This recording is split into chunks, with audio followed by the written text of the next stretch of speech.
Oh, good afternoon, everyone. This is B Flat. Day is March 23rd, 2025.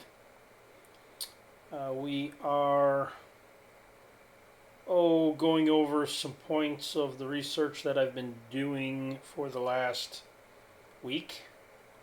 More in-depth research than my first comments on Bobby Shafto's video.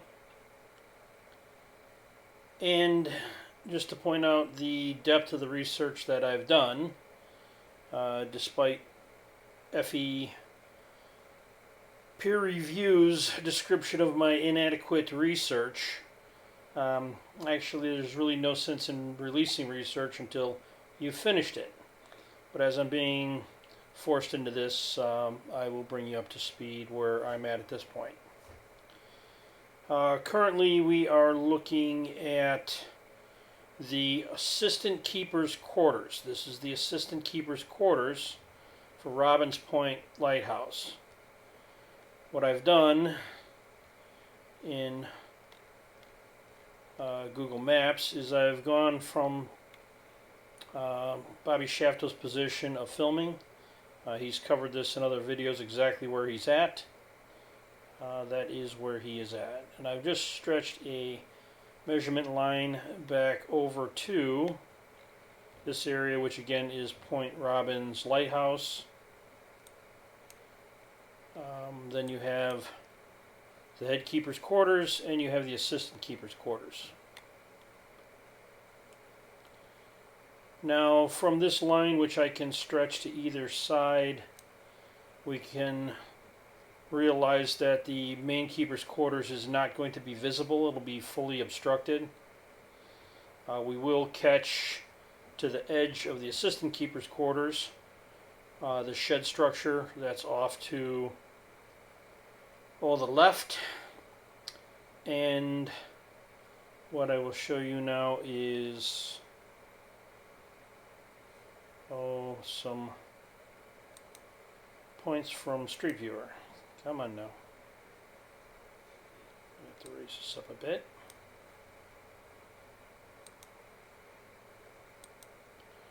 Turn this back on.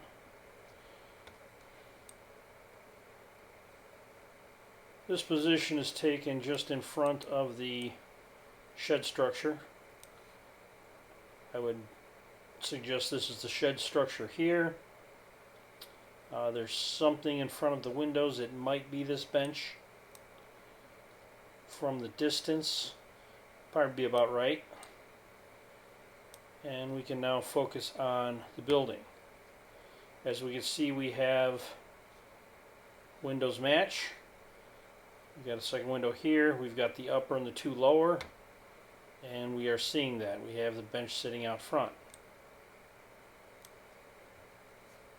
If we study this more, we can realize that this is the white fence structure, and that structure runs completely around both quarters, and from the direction of view we will pick up pickets or fence posts in that area.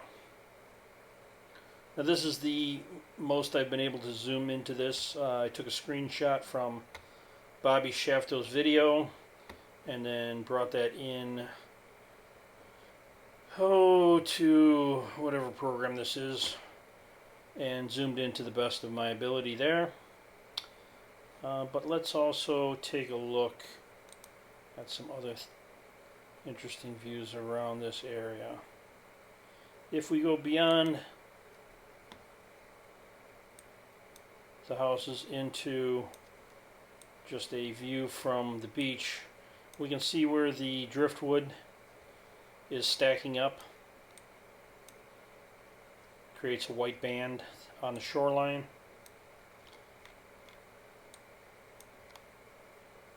And that is just below the fence line of the different quarters.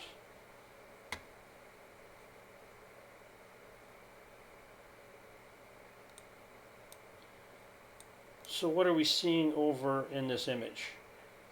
We know we're seeing down to the fence and below the fence we're picking up white of driftwood that's on the shore. But we also seem to be into a mirage zone. We do have mirroring, as we come across and we pick up what would be, where did my dimension go? Oh, thank you. They killed my dimension line. So let's go back again and grab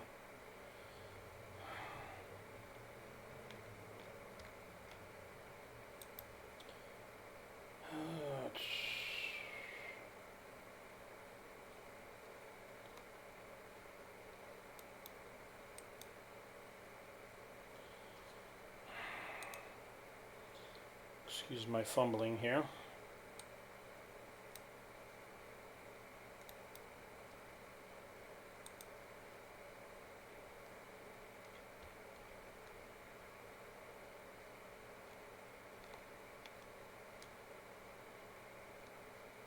We're going back over to the distant shore, which is going to be this gray house at 11.21 miles.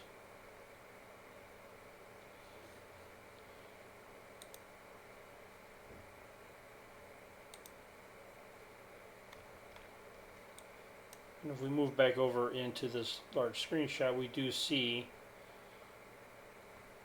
that house in the distance.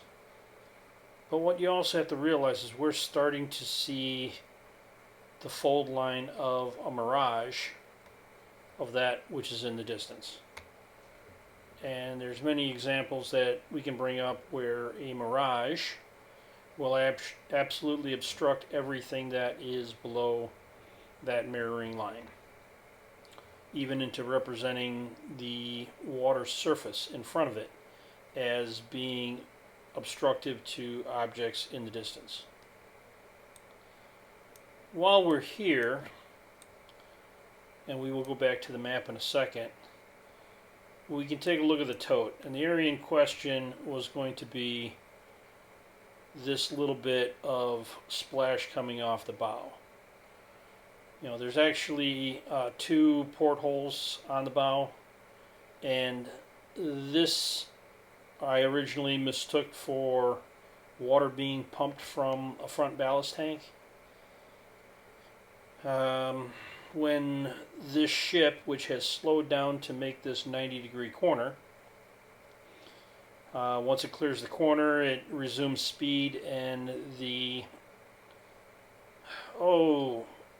water effect that's created more resembles like a fire hydrant that's open, where during like fire hydrant clearing that the water seems to spill forth. But when I researched this vessel on Ship Tracker, and they showed more pictures of the vessel in transit, it does have a very interesting bow wave that puts in front.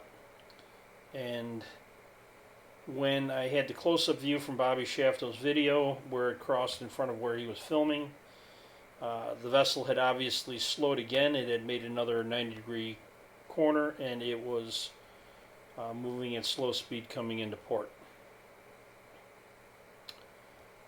So this is the analysis of what is at the horizon. This is FE peer review is saying this is physical obstruction. Well, at the zoom depth that FE peer review has analyzed his work, he's not gone in far enough to actually observe the mirage that has formed at this distance. On the second ship that's in transit that Bobby recorded, it is a different vessel that has more of a bulbous bow. It's not creating the bow wake that the TOTE created. And as you look down the side of the vessel, you can see where it's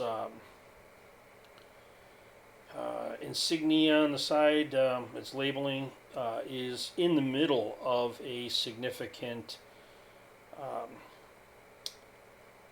mirroring effect for the inferior mirage. The lower portion of that um, identification, the painting on the side of the boat, is mirroring down below it.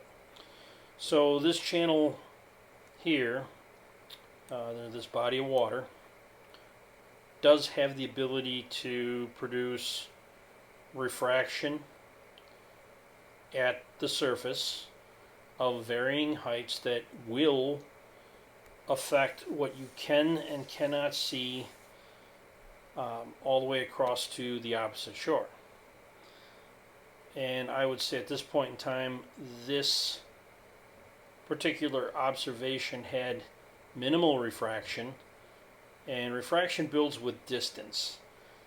When it's greater, it starts closer to the observer than it is in this particular observation. I mean, we're seeing the refraction start just right at the point, or just before the point. In the other video, which I'll probably do a little bit of a review on as well too, we can establish, or hopefully we can establish, a closer point of reference of where mirage is taking place. Although from memory, I don't believe Bobby caught the ship passing in front of Robbins Point. This is a great spot to do analysis if you're looking to do thorough analysis of, you know, everything in the equation. But if you're just going to speculate on a process of measure, you're going to get questioned, because all of your methods have to work across the board. If we can point to a problem here, then we should also be able to point to a problem with, you know, where you're suggesting a eye level is. One thing that I did note was that you're at 17 feet elevation over the water, and this particular structure right here, when viewed from the same way ground level, straight viewer, we can understand that this structure has 10-foot tall walls based on the proportions of the height above a standard 6'8" door. You know, we can look at this from multiple points on that park.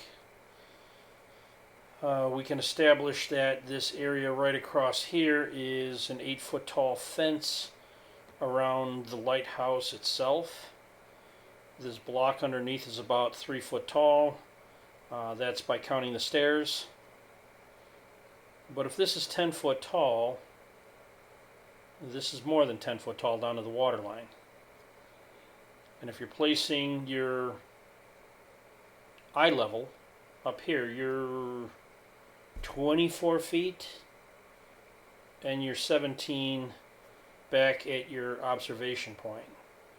Now, I believe you're actually pre-compensating for curvature at that point, factoring a drop-off of, I think that's about 3 feet. But I guess that's what you want to do if you want to argue for globe. Those who are going to discuss flat, refraction, and everything else are going to obviously challenge that. And I guess that would cover all of the bits that I need to cover at this point in time. Again, I think this is a great spot for observation.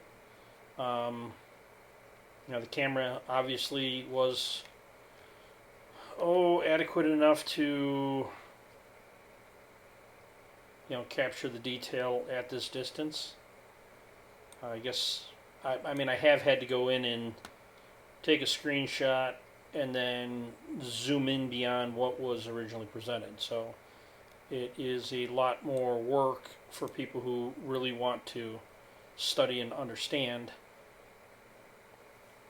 all observations. So anyone coming into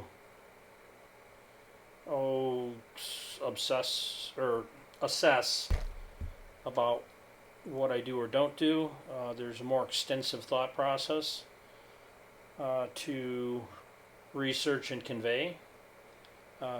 FE peer review has obviously jumped to conclusions, and I will not speak poorly, I guess, in this video. I will just point out that he's jumped to conclusions as well, and I'll give him the opportunity to address that. Enjoy the rest of your weekend, and hopefully I draw your attention to my channel again soon. Thank you. Bye.